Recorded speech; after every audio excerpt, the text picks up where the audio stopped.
Առաջին անգամ Խորհրդային Միության փլուզումից հետո ցամաքային ճանապարհով ադրբեջանցիներ են եկել Հայաստան։ Ադրբեջանական պատվիրակությունը Հայաստան է ժամանել Տավուշի սահմանազատված հատվածով։ Քաղաքասարակության անդամները փետրվարի 13-ից 14-ը կմասնակցեն խաղաղության կամուրջ նախաձեռնության շրջանակում անցկացվելիք երկկողմ կլոր սեղանին։ Նրանք Հայաստան եկել էին նաև 2025 թվականի հոկտեմբերին, սակայն օդային ճանապարհով։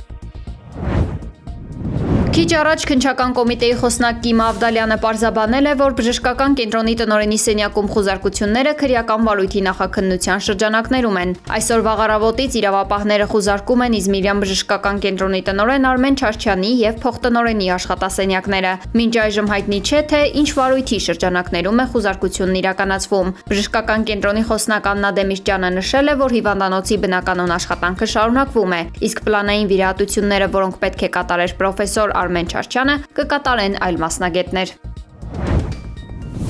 Մեղադրանք է առաջադրվել նախկին ոստիկանապետ Վալերի Օսիպյանին եւ Պարեկապահակային գնդի նախկին հրամանատար Ռուբեն Մելքոնյանին։ Ըստ հակակոռուպցիոն կոմիտեի պարզաբանման, մարտի 1-ին ոստիկանության տարբեր ստորաբաժանումներ բռնություն եւ հատուկ միջոցներ են կիրառել ազատության հրապարակում նստացույց իրականացնող խաղաղ ցուցարարների դեմ։ Մեղադրանքն առաջադրվել է այդ ժամանակահատվածում ոստիկանության բարձր պաշտոն զբաղեցրած եւ հրամանատարական կազմում ներգրաված անձանց նկատմամբ։ 2008 թվականի մարտի 1-ի դրությամբ Ռոբերտ Մելքոնյանը եղել է ոստիկանության Երևան քաղաքի վարչության Պարեկապահակային գնդի հրամանատար, իսկ Վալերի Օսիպյանը նրա տեղակալ։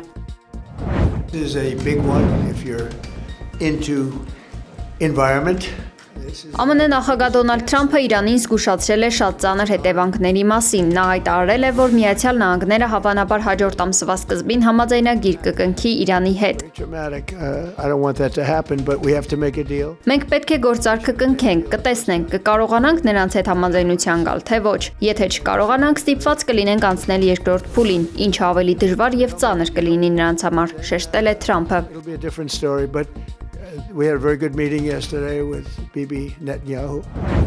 Նորվեգիայի կառավարությունը հայտարարել է Ուկրաինային շուրջ 443 միլիոն դոլարի նոր ռազմական աջակցություն հատկացնելու մասին։ Այս գործարքի շրջանակում Ֆրանսիան եւս կերաշխավորի լրացուցիչ վարկ ֆրանսիական պաշտպանական արդյունաբերությունից սպառազինություն գնելու նպատակով։ Կիևը ձեռք կբերի մեծ քանակությամբ օդցամաք դասի զինատեսակներ եւ հետախուզական ժամանակակից սարքավորումներ։ Ռազմական օգնությանը զուգահեռ Վաշինգտոնն առաջարկել է հաջորդ շաբաթ Մայամիում կամ Աբու Դաբիում կազմակերպել բանակցությունների նոր փուլ։ Ուկրաինան արդեն հաստատել է իր մասնակցությունը հանդիպմանը, սակայն ռուսական կողմը դեռևս վերջնական պատասխան չի տվել։ Կողմերի միջև հիմնական տարաձայնությունները շարունակում են մնալ տարածքային զիջումներն ու անվտանգության երաշխիքների հարցը։ Եվրամիությունում ոչ բոլորն են դրական տրամադրված Ուկրաինային տրվող մեծ քանակի օգնությամբ։ Հունգարիայի վարչապետ Վիկտոր Օրբանը կտրուկ քննադատել է Եվրամիությանը արագացված կարգով անդամակցելու Կիևի պահանջները։ Նա շեշտել է, որ անդամակցության պայմանները սահմանում են բացառապես միության անդամ պետությունները, այլ ոչ թե թեկնածու երկրները։